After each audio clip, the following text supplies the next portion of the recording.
You know that feeling on a Sunday night. You open your banking app. Not because you need to pay something. Just because you have this quiet anxiety in your chest. You scroll through the last 3 days. $47 here. $112 there. $23. $68. Another $89.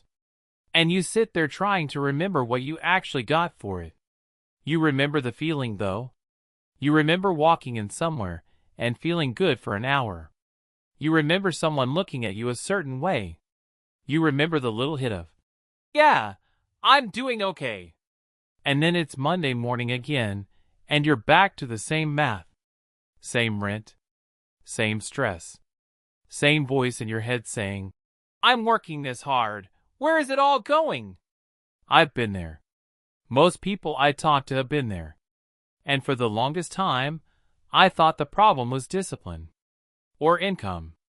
Just make more, spend less, be smarter. But it's not that simple. Because the most expensive addiction most of us have isn't something you can see on a statement as one big line item. It's not labeled bad habit. It shows up as dinners, drinks, clothes, upgrades, nights out, subscriptions, gifts, trips you couldn't really afford but you told yourself you deserved. It's the chase. The constant, low-level chase for validation and novelty. And we don't talk about it like an addiction because it doesn't look like one. It looks normal. It looks social. It looks like living your life. We think the problem is money. But if you watch it closely, the problem is usually a feeling we're trying to buy. Think about what your brain is actually doing. Your brain loves novelty. It loves being seen. It loves the little dopamine spike when something new happens, when someone approves of you, when you feel chosen or interesting or attractive for a minute. That's not a character flaw.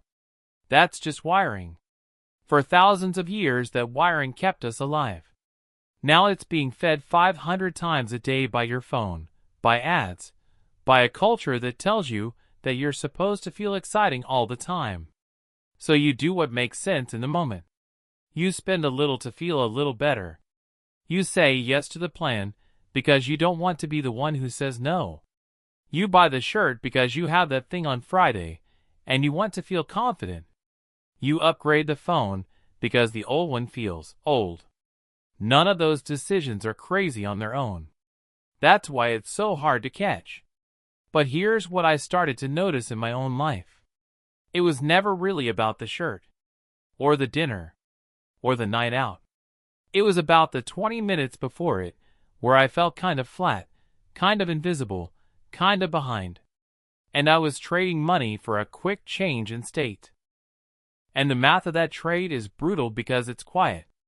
Let's just be honest with the numbers for a second, not to scare you, but to see it clearly.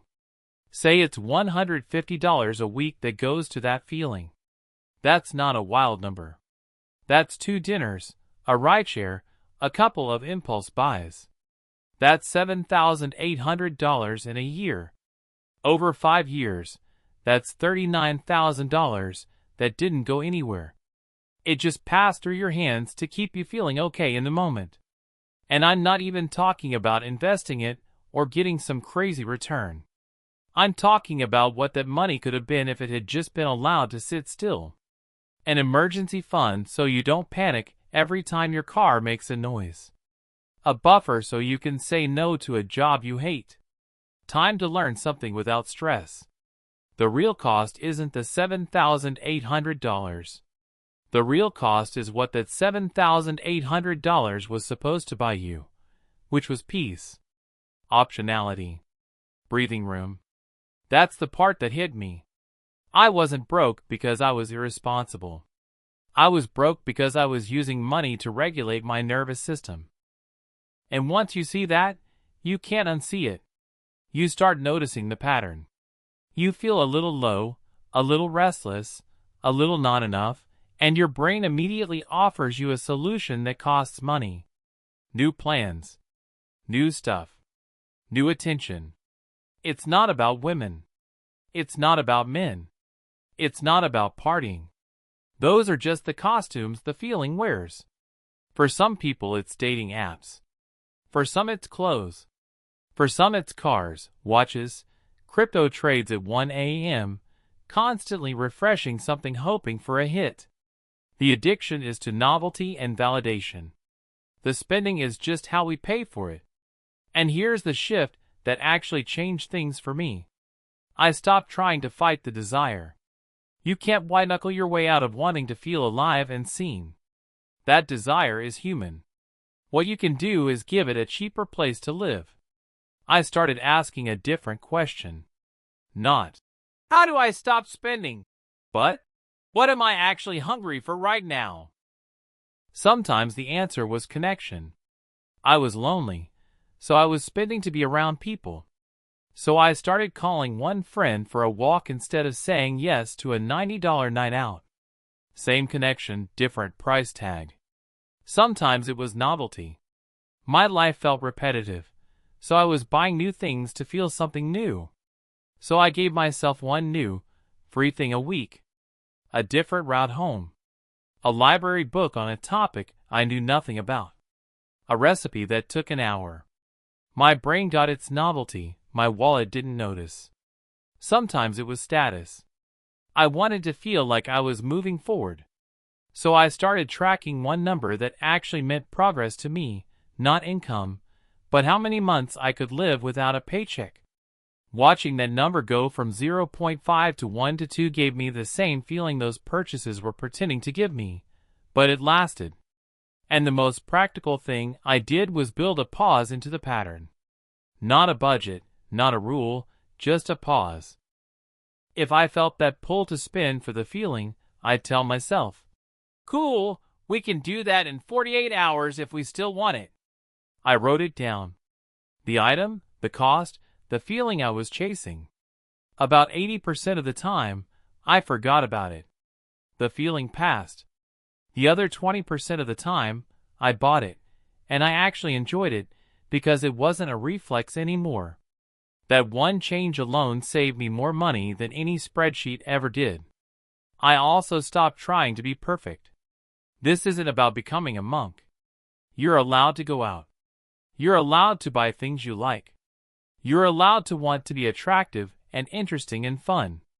The goal isn't to kill the desire. The goal is to stop renting your self-worth by the hour. Because when you do, something strange happens. Your money starts to stay still long enough to do what money is actually good at, which is giving you options.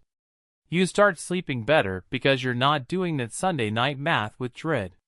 You start making different decisions at work because you're not terrified of missing a paycheck. You start choosing relationships from a calmer place because you're not using people to feel okay about yourself. That's the real return. Not a number on a screen. It's the quiet that shows up when you're not constantly chasing the next hit.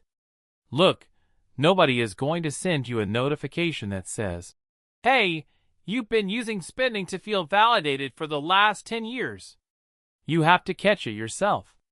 And you will catch it in the smallest moments. You'll be about to check out online, and you'll feel that little lift in your chest, that little promise of, "This will make today better." And you'll pause. And you'll ask, what am I actually buying right now? Sometimes the answer will be, I'm buying peace of mind because my shoes have holes. Great. Buy the shoes. Sometimes the answer will be, I'm buying a feeling I could get for free if I just texted someone or went for a walk or finished the thing I've been avoiding. And in that moment, you get to choose. That's the whole game. Not perfection. Just a few more conscious choices than last month. If you've been feeling stuck, if you've been working hard and wondering why it doesn't feel like it's adding up, maybe it's not your income. Maybe it's not your intelligence. Maybe you've just had an expensive habit of trading long-term peace for short-term relief. And that's not something to be ashamed of. That's something to be aware of. Because awareness is where the leak stops. You don't need to overhaul your life this week. You just need to notice the pattern once. Then twice. Then enough times that your money finally gets a chance to work for the person you're becoming, not just the feeling you're chasing today.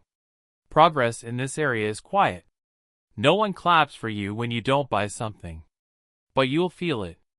In 6 months, in a year, you'll look at your accounts and you'll feel something you haven't felt in a while. Calm. And that calm is worth more than any hit you can buy.